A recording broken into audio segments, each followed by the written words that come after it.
যারা এই ভাষার জন্য আমাদের দেশটাকে স্বাধীন করতে গিয়ে জীবন দিয়েছে, তাদের প্রতি আমরা সালাম, ঠিক কি না? তাদের প্রতি আমরা সালাম জানাই।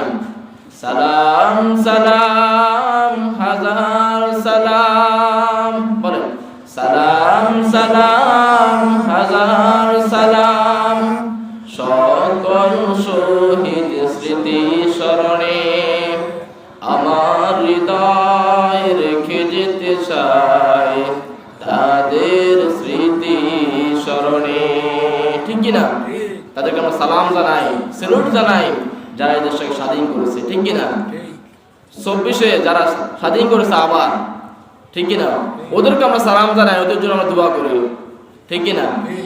যতনে আমরা যখন আলোচনা করতাম, বিরোধী যখন আলোচনা করতাম, কথা বলতে বলতে হুজুর এদের বিরুদ্ধে, এই সমস্ত অন্যায়ের বিরুদ্ধে কথা বলে কোনো লাভ হবে না, এরা ফেরাউন থেকে আরো শক্তিশালী। আল্লাহ তাআলা কিন্তু মানুষদেরকে ছেড়ে দেন, আল্লাহ তাআলা সেই শক্তিশালী কেউ হতে পারে না। আল্লাহ বলছেন ইন্না বাতশা রাব্বিকা লাশাদীদ, আমার দ্বারা সবচেয়ে বড় ধরা, আমি ধরি না ধরলে আবার ছাড়ি না, ঠিক কি না? আমার দ্বারা সবচেয়ে বড় ধরা, আমি ধরি নাই, ছেড়ে দিয়েছিলাম, অনেক বছর পর্যন্ত ছেড়ে দিয়েছিলাম, দেখি কি করার। করতে করতে যখন সীমা লঙ্ঘন করলো, আল্লাহ আমাকে শেষ করে দিল, তখনই আল্লাহ তাআলা কি সহ্য করতে পারে নাই। দেশের মানুষের প্রতি আমরা আসলে দেশটাকে স্বাধীন করছি ঠিকই, কিন্তু আসলে আমাদের দুর্ভাগ্য, একের পর এক যারা স্বৈরাচার একের পর এক আসতে আছে, ঠিক কি না? ঠিক না? আমরা দেশটাকে স্বাধীন করছি ঠিকই আলহামদুলিল্লাহ, কিন্তু আমাদের দেশটার মধ্যে যারাই প্রধানমন্ত্রী হয় একের পর এক কি স্বৈরাচার আছে। এটা আমাদের জন্য দুর্ভাগ্য, এটা আমাদের জন্য দুঃখের বিষয়, ঠিক কি না? এখনো এই দেশের মধ্যে সন্ত্রাসী, চাঁদাবাজি, এগুলো কি বাড়ছে না? বাড়ছে কিনা? তো আমরা যদি কোরআনকে সাপোর্ট করি, যারা আসলে এই দেশটাকে সাপোর্ট করবে, আমরা চাই সব আলেমরা এই দেশের নেতৃত্ব দেবে, ঠিক কিনা? যদি আলেমরা যারা কোরআন জানে, হাদিস জানে, আল্লাহকে ভয় করে, এরা যদি ক্ষমতা আসতে পারে, এরা কি দুর্নীতি করবে? দুর্নীতি করবে না, ঠিক কিনা? যে দুই চারজন কি মন্ত্রী ছিল, নাম নাই নিলাম, ওরা যখন মন্ত্রী ছিল, ওদের মন্ত্রিত্ব থাকা অবস্থায় তালাশ করা হলো, অনেক যারা করে কি তালাশ করা হলো, দেখলো কি তাদের 2 টাকা পর্যন্ত দুর্নীতি করে না, আলহামদুলিল্লাহ। এবং এমন লোক আপনি কোথায় পাবেন যে রাস্তার জন্য টেন্ডার হয়েছে, টেন্ডার হয়েছে, টাকা এত টাকা, লক্ষ টাকা, কোটি টাকা কি বাজেট হয়েছে, সেই বাজেটের কাজ করে, রাস্তার কাজ করে যে টাকা উড়েছিল, যে টাকাগুলো কি রয়েছিল, মানে বাড়তেছিল, ওই টাকাগুলো আবার মন্ত্রণালয় জমা দিয়েছে, আলহামদুলিল্লাহ। এমন লোকজন দরকার, ঠিক কিনা?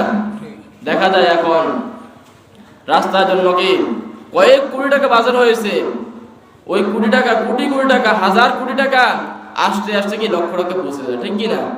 আর কোটি টাকা আসে না, কোটি টাকা কি আসতে আসতে মন্ত্রীর হাত থেকে এমপির হাতে আসে, এমপির হাত থেকে চেয়ারম্যানের হাতে আসে, চেয়ারম্যানের হাত থেকে কি আবার কন্ডাক্টর হাতে যায়, কন্ডাক্টর থেকে কি মেম্বার ফাইতে কি আমাদের রাস্তা শেষ, রাস্তা এখান দিয়ে হয় না, যেটা হয় কি সেটা কি 1 বছরও টিকে না, ঠিক কিনা? এটা আমাদের দুর্ভাগ্য, ঠিক কিনা? তাহলে এই যে যারা কোরআন জানে, আল্লাহকে ভয় করে, এরা যদি দেশের নেতৃত্ব দেয়, এরা যদি দেশে কি আইন করে, দেশে ধরে এরা কি কথা বলতে পারে, তাহলে আমাদের দেশটা সুন্দর হবে, শান্তিপূর্ণ হবে, ঠিক কিনা? এছাড়া দেশের মানুষ, সাধারণ মানুষ কখনো এদের কপাল শান্তি নেয়। লাভ কাদের? ওদের। যারা নেতা হয়, উপরে নেতা হয়, এদের লাভ। যে কোনো দলের নেতা হয়, ওদের লাভ। মাঝখানে শেষ কে? আমরাই শেষ, ঠিক কিনা? মাঝখানে আমরাই শেষ। আমরা ঘর করতে গেলেও ট্যাক্স দেওয়া লাগে, দোকানেও ট্যাক্স দেওয়া লাগে, সব ক্ষেত্রে দিতে কি আমরা শেষ। কিন্তু মাঝখান থেকে ওরা অনেক কোটি কোটি টাকা বানায়। গত কিছুদিন আগে 3 দিন আগে দেখলাম 11 জন পুলিশের বড় দায়িত্ব ছিল, আর পুলিশের বড় দায়িত্ব ছিল 11 জন। তাদের নামগুলো দেখলাম, তাদের ছবি সহ দেখলাম। ওই 11 জন 31,000 কোটি টাকার মালিক, বুঝছেন? সুবহানাল্লাহ বলবেন কেন? বলছেন সুবহানাল্লাহ। ওই 11 জন লোক পুরুষের বড় দায়িত্বশীল ছিল। 11 জন লোক 31,000 কোটি টাকার মালিক। দায়িত্ব পাওয়ার পর ওরা কি কোনো বাড়ির মালিক ছিল না, কোনো ঘরের মালিক ছিল না, কোন রকম কি সাধারণ লোক ছিল, কোন রকম সাধারণ লোক ছিল। যখন কি পুরুষ হয়ে বড় দায়িত্বশীল হয়েছে, তখন এদের কি দুর্নীতি, এদের তারা কত রুই জুলুম করছে, দেশের সম্পদ লুণ্ঠন করছে। খবর নিল, দেখলো যে কি তারা 11 জন লোক 30,000 কোটি টাকার মালিক। এই হলো আমাদের দেশের অবস্থা, ঠিক কিনা? দেশটা কিভাবে উন্নত হবে? দেশটাকে আপনি যারা ইসলাম বুঝে, ইসলাম মানে ইসলাম কায়েম করতে চায়, এদেরকে আপনি ভোট দেন। আগামী দিনে কি এই দেশটা সোনার দেশ হয়ে যাবে ইনশাআল্লাহ, ঠিক কিনা? অন্তত সব কিছুই না হলেও কি নামাজ কায়েম হবে। কি হবে? নামাজ কায়েম হবে। যদি আলেমরা সংসদ থেকে কথা বলতে পারে, তাহলে কি হবে? দেশের মধ্যে নামাজ কায়েম হয়ে যাবে। 1 নম্বর কি হবে? নামাজ কায়েম করবে। যে কোনো আলেম ক্ষমতা যাবে, আলেমরা কি করবে? 1 নম্বর কি করবে? নামাজ কায়েম করবে। নামাজ কায়েম হলে আল্লাহ তাআলা আকাশ থেকে বরকত নাযিল করবেন। সুবহানাল্লাহ। যে আফগানিস্তান, যাদেরকে আমরা বলতাম তালেবান, এরা সন্ত্রাস, এরা এই সেই নানান ধরনের কথা বলতাম, ওই তালেবানরা কত নির্যাতন ভোগ করছে। 22 বছর, দীর্ঘ 22 বছর তারা ঘরে শুইতে পারে নাই, জঙ্গলে মঙ্গলে ছিল, যুদ্ধ করেছে। আমেরিকা তাদের জন্য, তালেবানদেরকে শেষ করার জন্য কোটি কোটি টাকা শেষ করছে, বিলিয়ন বিলিয়ন টাকা শেষ করছে। এরপরও তালেবানরা ওদেরকে ভয় করে নাই। তারা ছিল কি একমাত্র আল্লাহকে ভয় করে, ঠিক কিনা? দিনের মুজাহিদ ছিল, দিনের মুজাহিদ ছিল একমাত্র। তারা কাউকে ভয় করতো না, শুধুমাত্র আল্লাহকে ভয় করতো। এই জন্য 22 বছর পরে, দীর্ঘ 22 বছর তারা নির্যাতন ভোগ করে এরপরে তারা এখন স্বাধীন করছে, ঠিক কিনা? আফগানিস্তান, সে আফগানিস্তানে এখন শান্তির কোনো শেষ নাই। সে আফগানিস্তানে এখন পর্দা কায়েম হয়েছে, নামাজ কায়েম হয়েছে। সে আফগানিস্তানে এখন শান্তির কোনো শেষ নাই, ঠিক কিনা? এই জন্য যখন ইসলাম কায়েম হবে, আল্লাহ দিন কায়েম হবে, তখন দেশের মানুষরা 100% নিরাপদ থাকবে। এছাড়া যেই আসুক না কেন, দেশের মানুষ কখনো নিরাপদ থাকবে না, ঠিক কিনা? যারা গাঁজা খাবে, বাবা খাবে, বিড়ি খাবে, সিগারেট খাবে, এরা যদি দেশের নেতা হয়, কখনো মানুষের ভাগ্য পরিবর্তন হবে না, ঠিক কিনা? এই জন্য রাব্বুল আলামিন বলেছেন, وسارعوا إلى مغفرة من ربكم وجنة عرضها السماوات والأرض أعدت للمتقين। আর তোমরা দ্রুত অগ্রসর হও তোমাদের রবের পক্ষ থেকে মাগফিরাতে ও জান্নাতের দিকে, যার পরিধি আসমান সমূহ ও জমিন সমান রয়েছে।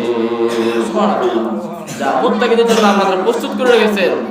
আল্লাহ বলছেন, ওয়াসারিউ ইলা মাগফিরাতিন মির রাব্বিকুম ওয়া জান্নাতিন আরদুহাস সামাওয়াতু ওয়াল আরদু। তোমরা দৌড়াও, দ্রুত হয়ে কি অগ্রসর হও কোথার দিকে? জান্নাতের দিকে। কোথার দিকে? জান্নাতের দিকে।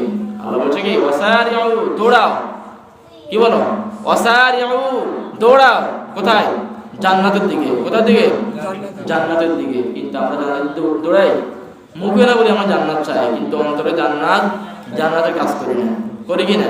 করি না। আল্লাহ বলছে ওয়াসারিউ ইলা মাগফিরাতিন মির রাব্বিকুম, ওয়াসারিউ, দৌড়াও, ইলা মাগফিরাতিন মির রাব্বিকুম, আল্লাহ তাআলা মাগফিরাতের দিকে, ক্ষমার দিকে, ওয়া জান্নাতিন আরদুহাস সামাওয়াতু, জান্নাতের দিকে দৌড়াও, আরদুহাস সামাওয়াতু ওয়াল আরদু, যার পরিধি হলো আসমান সমূহ এবং জমিন সমূহের মধ্যে যত ফাঁকা জায়গা আছে, তার পরিধি তার থেকে বড়।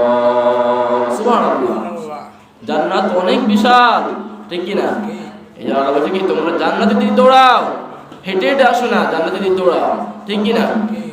সাহাবায়ে কেরাম জান্নাতের দিকে তারা দৌড়াচ্ছেন জান্নাত পাওয়ার জন্য। সাহাবায়ে কেরাম জান্নাত কিভাবে পাওয়া যায়, আল্লাহ রাসূলকে কিভাবে ভালোবাসা যায়, কিভাবে ভালোবাসা যায়, তারা নিজের জীবন থেকে আল্লাহ রাসূলকে বেশি ভালোবাসতেন। সুবহানাল্লাহ।